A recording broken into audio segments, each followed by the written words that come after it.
Hello, hello. This is Kim Addis from Frame of Mind Coaching, and you have just joined the Frame of Mind Coaching podcast.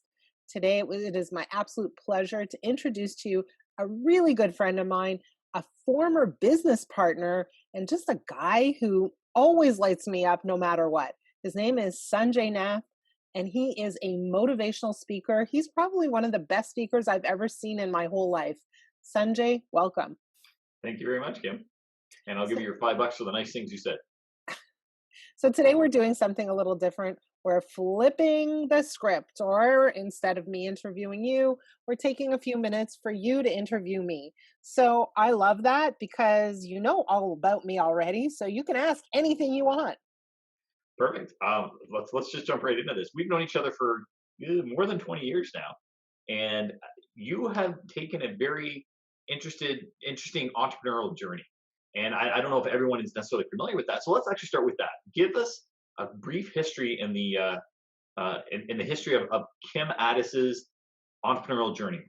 Okay, well, we'll start when I was a kid, and I used to actually sell massages on the beach in Cape Cod to all of our friends and relatives.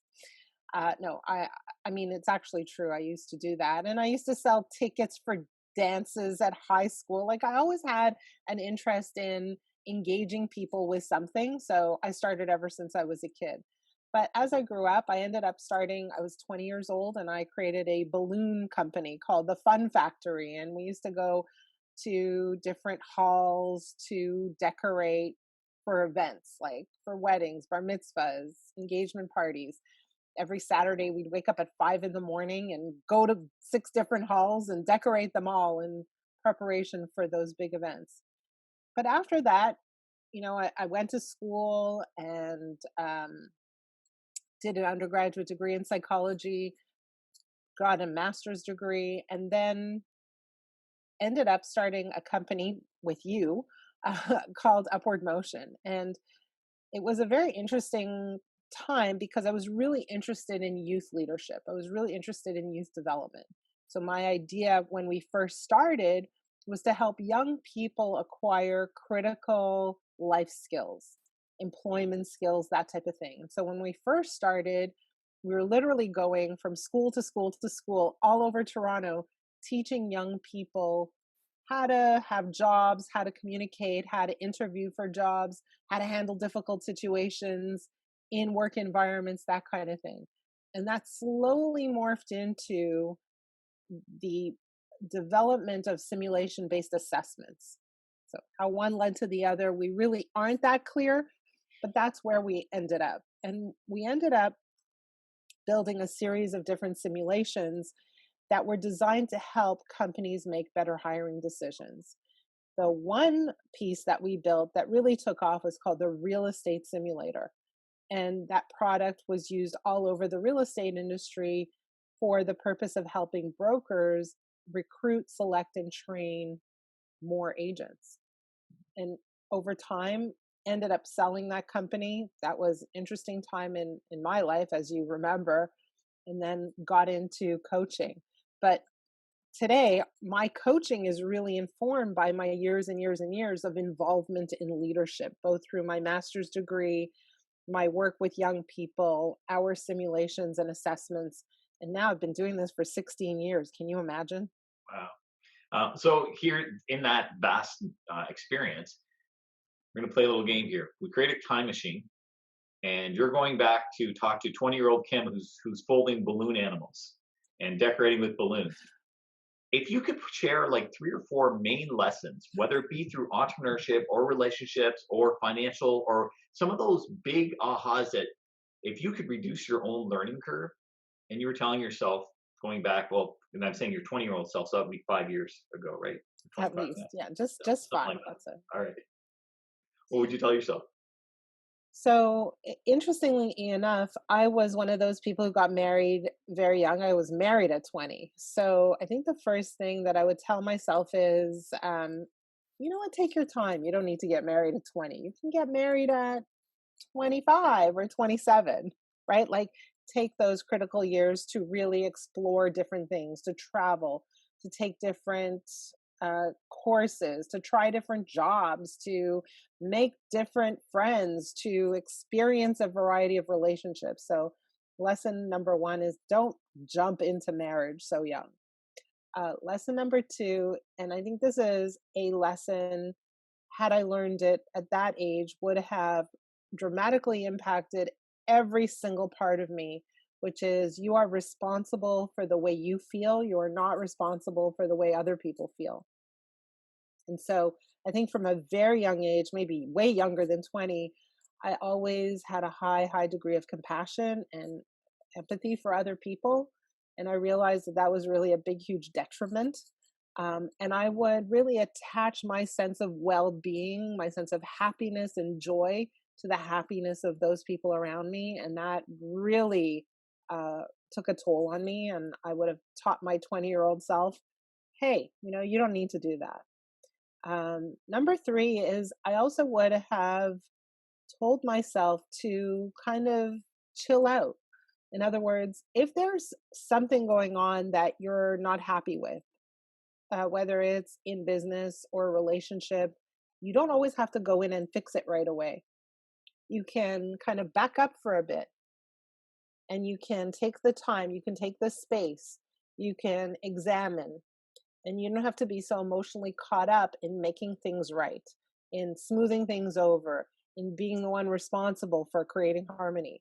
You can take a breather, step back before going back in. And I think I was like one of these people who was always so headstrong about making things right that I didn't give things the time and space to breathe.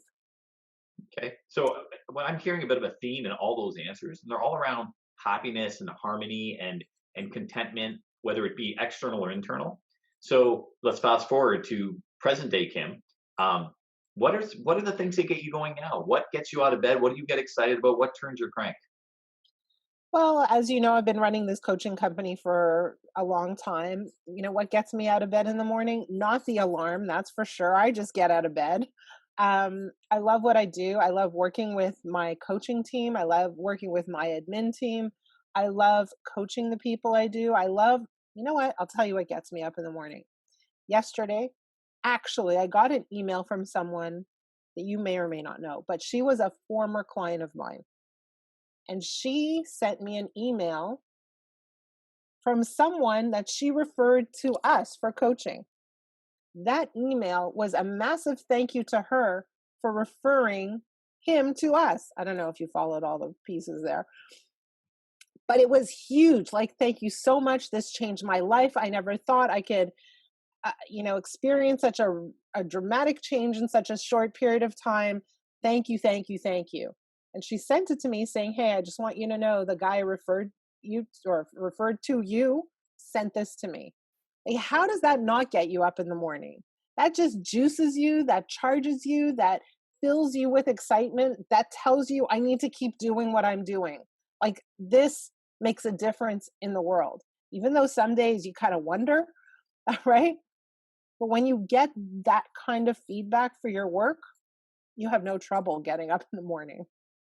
And so absolutely, again, to piggyback on what you're saying, that obviously you get emails like that and you have past clients pointing to you saying thank you and this is amazing and I referred to this person, you changed my life. And yeah, you should get that because you're good at what you do. But in order to get to that point, you got to go through stumbling blocks, you got to go through hell, you got to go through garbage. I mean, I look at right now, we're in what I call covidian times, and the world is upside down, things are crazy. So what are some of the big challenges you have on the go right now, and what are your solutions, or what's your game plan and your pathway to overcome I think relativity is a very important statement, right?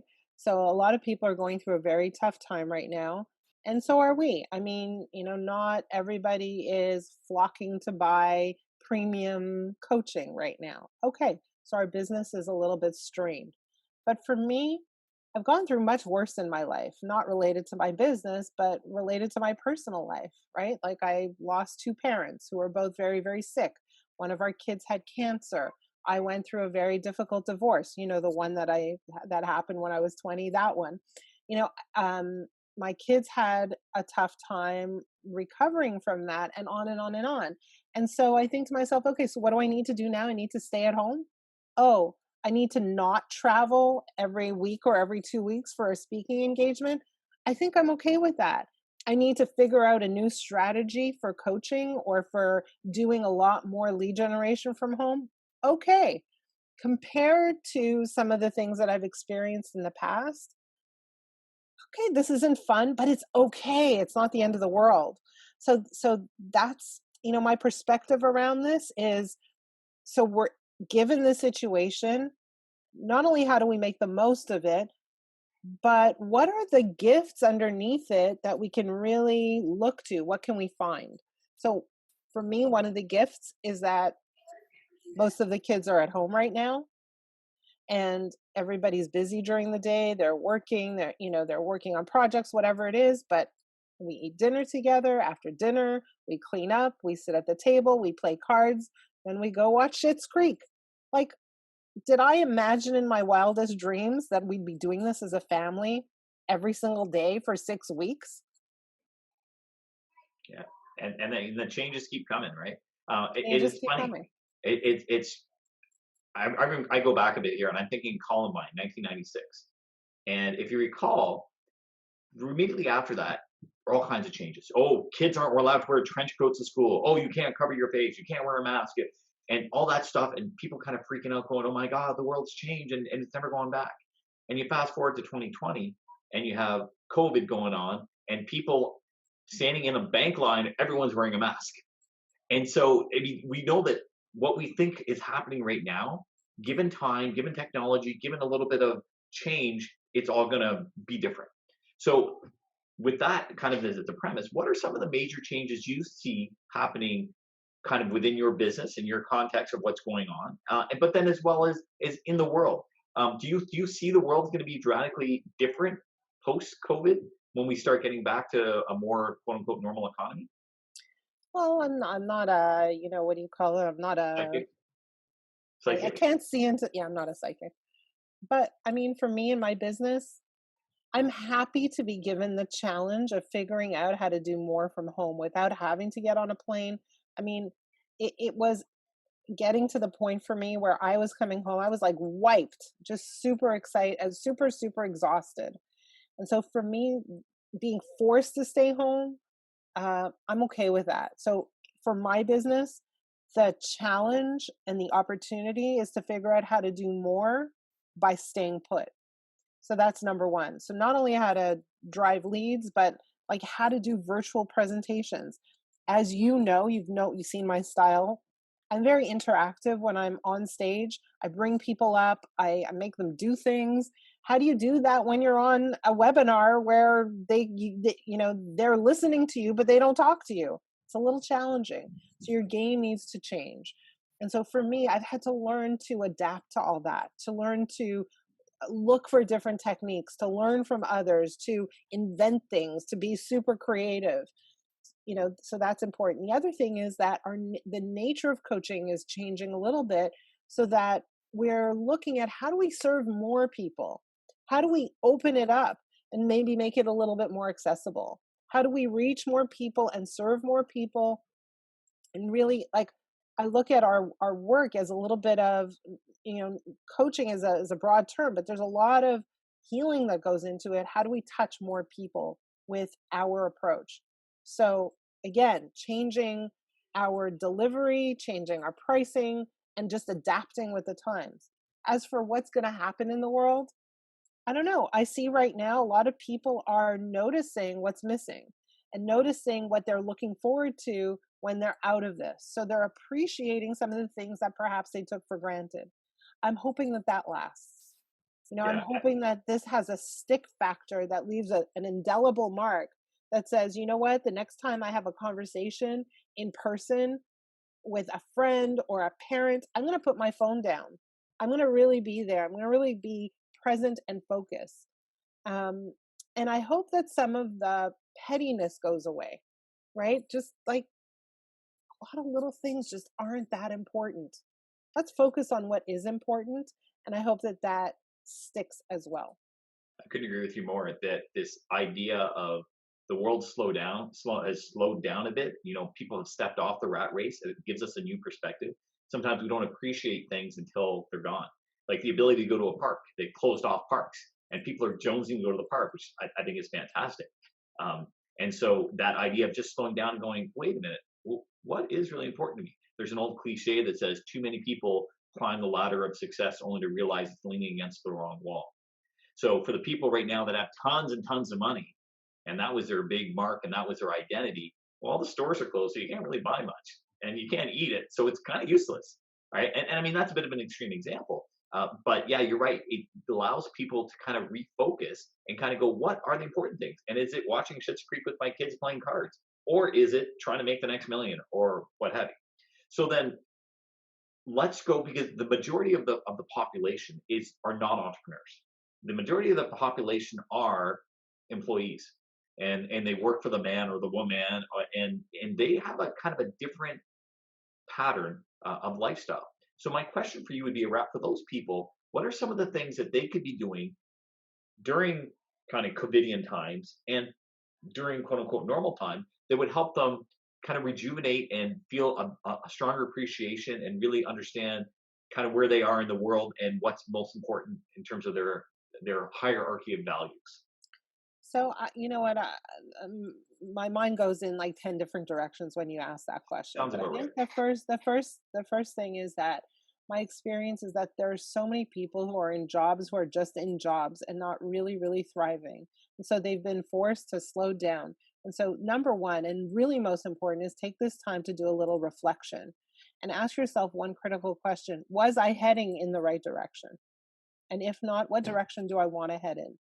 So was I in the right job? Was I in the right company? Was I doing the right task? Did I have the right role? Did I feel like I was thriving?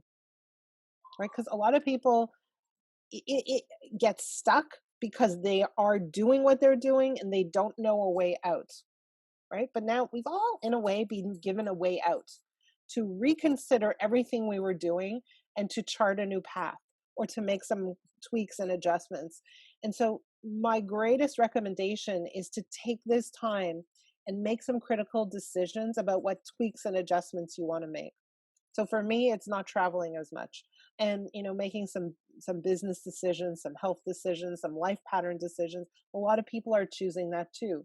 So what does this time afford you? How do you want to do things differently? If you feel like a full-time, executive job or a full-time leadership managerial job is going to be hard, maybe you can have 3 side hustles, right? Like, what does your ideal world look like? And and let me give you permission right now to say that is perhaps possible. So when we think it's impossible, you don't even consider those options. But what I encourage people to do is say, if anything were possible, what would I actually like to do, to see, to have, to experience? And what has been stopping me in the past from experiencing any of that? I have the opportunity to make a slight adjustment, to take a right turn and create something new. What do I want to create? How could this be different? Awesome. Um, okay, so let me ask you this again. It's a successful entrepreneur, big family, successful family life. You got your stuff together. So let's take a well, relatively speaking, right? um, so I'm let's human, let's of course, and we're allowed to be, which means we're allowed to mess up. And there's nothing wrong with messing up as long as we learn from those failures. So I'm going to take a detour a bit here, and let's put business aside and let's talk on the family side. Um, Even though it's 2020 and we live in a much more modern and developed society, there's still, I mean, you're a working mom, and that is it still is a different thing than a working dad. And so, any tips or suggestions or ideas or things to be aware of for other working moms that want to have a family life and have a career and still be sane? So I think, one of the traps we've fallen into as women for years and years and years is we've got to kind of do it all and do it all well. Right. And so one of the lessons that I learned over this time is like, prior to all of this, I used to have someone who came in to clean my house once a week. That person's no longer coming to the house for obvious reasons. And so, what did that mean? Does that mean everything had to fall into my hands on my shoulders? I think it's whoever loses the card game has to clean. That's a good one. Um, what we've done is we've created Saturday morning cleanup time. Everybody takes a broom and a room, you know what I mean? And we all get it done together. And first of all, the amount of pride I get from seeing those clean counters, wow, unbelievable. But the pride is even more augmented when I know that everybody's had a part to play, when I know that they take as much pride in seeing a clean room, when they just get up and get it done, because we've agreed that this is a joint activity, it's a task, it's something we're all in together and we're participating in. And so for me, letting go and saying, okay, well, you know what? I still see like a little crumb on the counter. I got to let go of that. It's not going to be, they call me the crumb police over here. But I got to let go of perfection. I got to be willing to ask for help. I got to be willing to enroll people in a joint project, a joint mission, a joint purpose. And I've got to let go of control, and I've got to hand it over to the people around me. And so I think that's a huge part of it, in terms of maintaining balance. And it's also like lighten the heck up, right? Like that's, I think, a big part of it. Be playful, enjoy the process, laugh, play games, eat the junk food, do what you need to do, right? Like pick a dumb show, whatever it is, but lighten up. It's okay if you're not as productive. It's okay if you're not, slaying, your 21-mile runs. It's okay. It's okay for right now. I think what I'm hearing you say is it's okay to be human, which is Absolutely. you're allowed to mess up, and you're allowed to thrive, and you're allowed to try things, you're allowed to fail, but get up and learn from it and move on. And you're not made. You don't have to be a superstar at everything. Be the superstar at the things you can be a superstar at, and let the others lay it as they be. Yeah. And you know what? A lot of people are talking about the fact that people are sleeping in a little. So sleep in a little, like just stop being so hard on yourself. I've always been an early riser. In fact, like today, I was up at 5:30, and I haven't set an alarm in years. And my my eldest, who's 12, is keeps pushing the envelope. He had a day where he slept until 11 last week, and 9:30 as usual. And actually, rather than freak out at him, which is my normal protocol, I've actually looked at it as a learning opportunity for me to learn to grow my circle of tolerance, and to say that what, there's value in him doing that, and it doesn't have to be my way or the highway kind of stuff. And you went to make sure he was breathing at like 10 o'clock, right? You Yeah, just went to make absolutely. sure his body was going up and down. Yes. All right, we're gonna start wrapping up here. But here's my last question for you. If you had the opportunity to interview Kim Addis, what would be the one question you would ask her? And then give me the answer. Wow. If I had the opportunity, honestly, if I had the opportunity to interview me, what I would do is I would come with two or three really difficult coaching cases. And I would say, what would you do in this situation? Free And coaching. yeah, I would put me on the spot, and I would say, okay, like, here's what I'm struggling with. How could you help me? What coaching would you provide? That's what, if I had me somewhere else, that's exactly what I would do. Awesome. And if people do want to learn more about coaching, obviously there's listening spot. frameofmindcoaching.com. There you Yeah, go. just come and visit us. Um, there's lots of information on our website.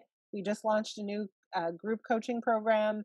Again, more accessible, more affordable. Check it out. It's fun. It's interactive. There's a really vibrant group in there. Come and join us. And if I can sort of kind of sum up by saying this, I've known you for a long time. Um, I think that some of your best attributes are you're feisty, you're intelligent, and you're incredibly caring. And that's what makes you such a great coach, because you're not afraid to tell someone when they need to be told off.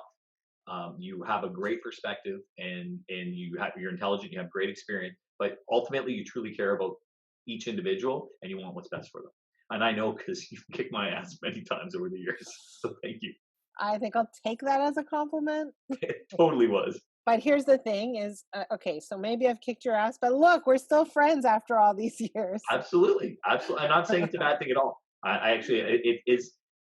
when you forget sort of a career coach or on the mental side of coaching, if you look at a physical coach, do you think that a physical coach pushes the limits of their athlete to do their best? Absolutely. So that's where the rapport comes from. If you just, oh, you look tired, oh, we'll just do a few less sit-ups and have some Krispy Kreme donuts. No one wins in that relationship. No cream donuts for you. It's what Uh, jumped in my head. Leave me alone.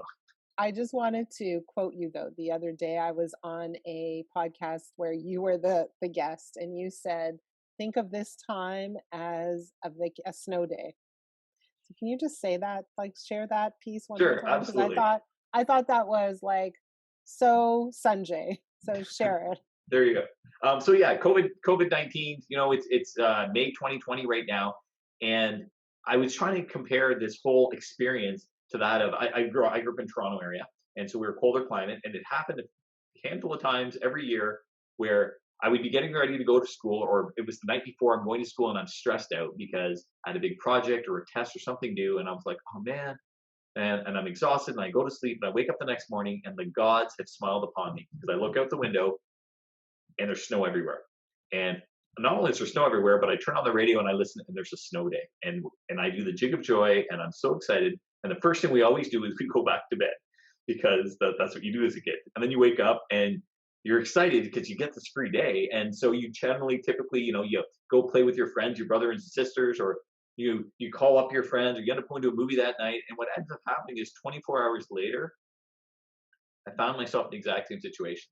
I'm thinking about school the next day, and I'm stressed about that project or that assignment that I haven't had any time to do, and I was still given the gift. And I tried to parallel that to this whole COVID-19 thing. Is the greatest freaking gift we could possibly given. It's the gift of time. We have stepped off the rat race, the rat wheel, and it's going to give us an opportunity to get perspective. And so when we go back to normalcy, whatever that looks like, my question for you would be, what have you done with the time? And did you use the gift of the snow day? It's good. Right? See, Sanjay, one of the most amazing speakers I've ever encountered. How do people find you if they want to learn more about your speaking? My website is my name. It's Sunjay Nath, SUNJAYNATH.com. And tell me Kim sent you.